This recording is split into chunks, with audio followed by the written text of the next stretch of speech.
وعلى آلك وأصحابك يا حبيب الله وعلى آلك وأصحابك يا حبيب الله. الصلاة والسلام عليك يا نبي الله الصلاة والسلام عليك يا نبي الله. وعلى آلك وأصحابك يا نور الله وعلى آلك وأصحابك يا نور الله. نويت سنة الاعتكاف نويت سنة الاعتكاف. میٹھے اسلامی بھائیوں، بیان کی تعلیم کی نیت سے قریب قریب آ کر ہو سکے تو دو زانوں بیٹھ کر نگاہیں نیچی کیے ہوئے توجہ کے ساتھ بیان سماعت فرمائیے کہ لاپرواہی کے ساتھ ادھر ادھر دیکھتے ہوئے بدن اپنے لباس یا بالوں وغیرہ پہ سہلاتے ہوئے سننے سے اس کی برکتیں داعی ہونے کا اندیشہ ہے۔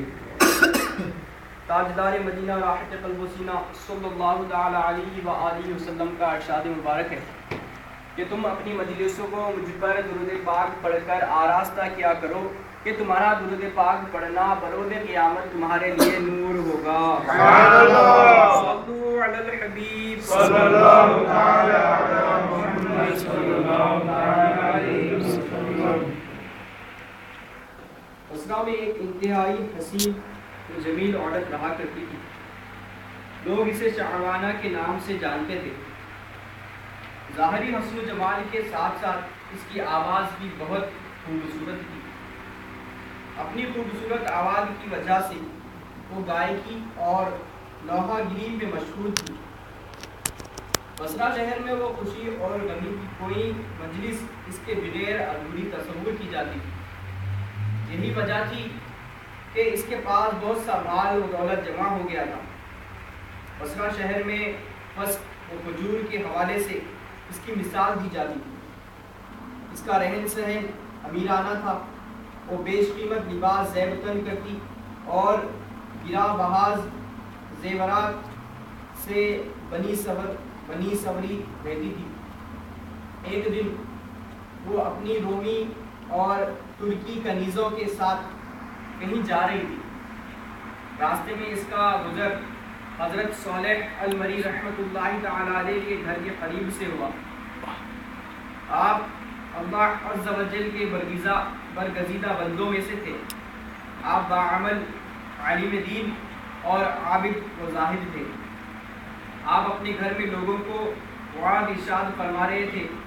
آپ کی باز کی تاثیر سے لوگوں پر دقت طاری ہو جاتی اور بڑی زور زور سے آہ و بکا شروع کر دیتے اور اللہ تعالیٰ عز و جل کے خوف سے ان کی آنکھوں سے آنسوؤں کی جھڑیاں لگ جاتی۔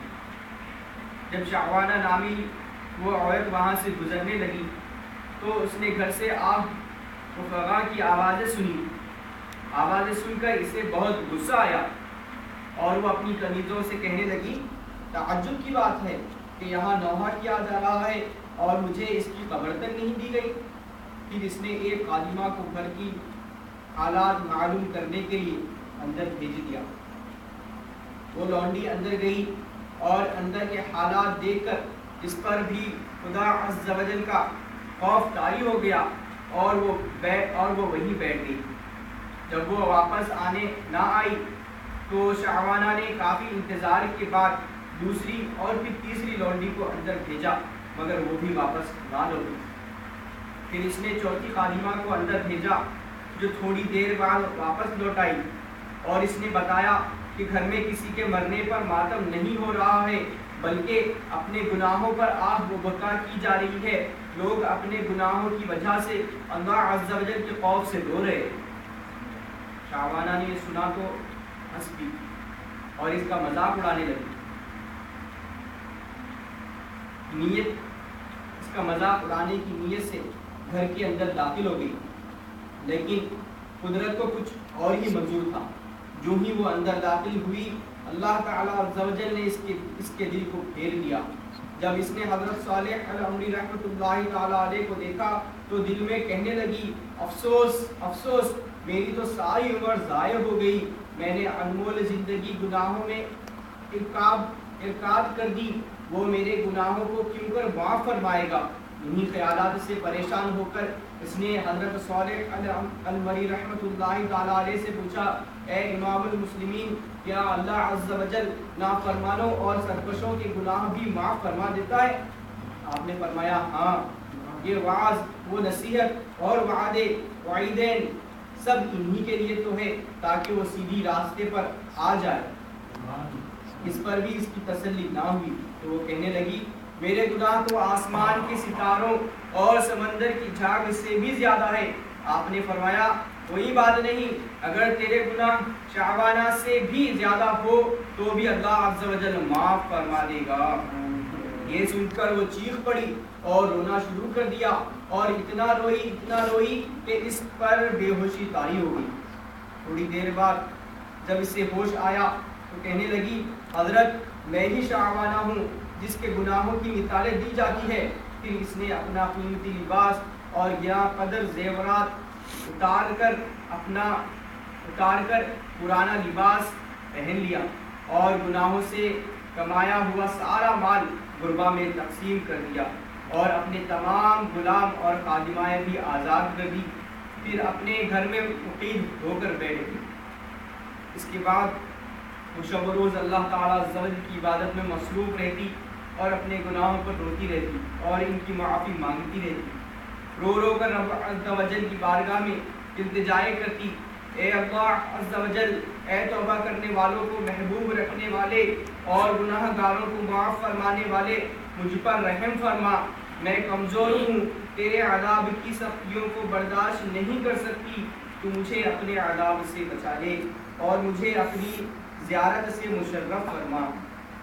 اس نے اسی حالت میں 40 سال تک زندگی بسر کی اور انتقال کر گئی۔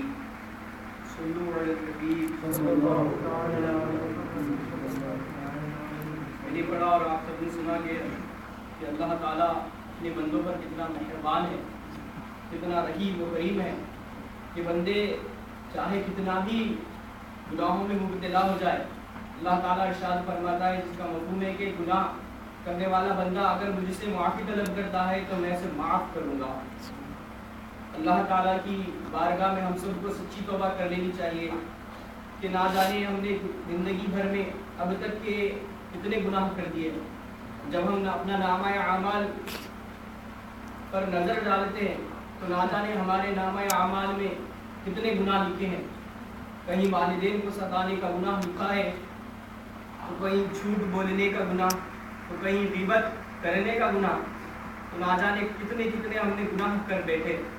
اللہ تعالیٰ مہربان اور اپنے گناہ گار بندوں پر رحم فرمانے والا ہے، تو انشاءاللہ تعالیٰ عز و جل آج ہم یہ سچی توبہ کرتے ہیں کہ آئندہ کبھی جھوٹ نہیں بولیں گے، آئندہ کبھی کسی نماز کو قضا نہیں کریں گے، انشاءاللہ کبھی رمضان کے روزے قضا نہیں کریں گے، والدین کا دل نہیں دکھائیں گے، والدین کے فرما بردار بنیں گے۔ اے اللہ عز و جل ہم سب مل کر آج تیری بارگاہ میں سچی توبہ کرتے ہیں، ہماری توبہ کو قبول فرما۔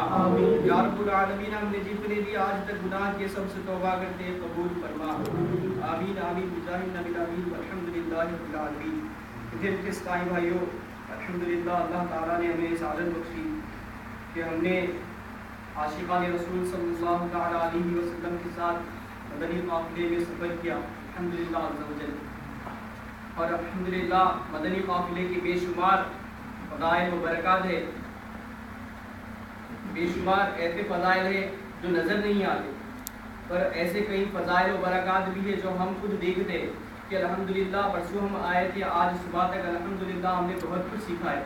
کیا پتا کہ ہم میں سے کوئی ایسا شخص تھا جو آج تک کسی کو وضو کا طریقہ نہیں آتا تھا ہوگا، شاید کسی کو نماز پڑھنے کا طریقہ یا غسل کرنا نہیں آتا تھا ہوگا، شاید اس کو کسی نماز میں کون سے فرائض ہے، کون سی شرائط ہے وہ نہیں معلوم تھا ہوگا۔ الحمدللہ ہم نے یہ سب سیکھا اور جن کی فضیلت آپ نے الحمدللہ سماعت فرمائی ہے۔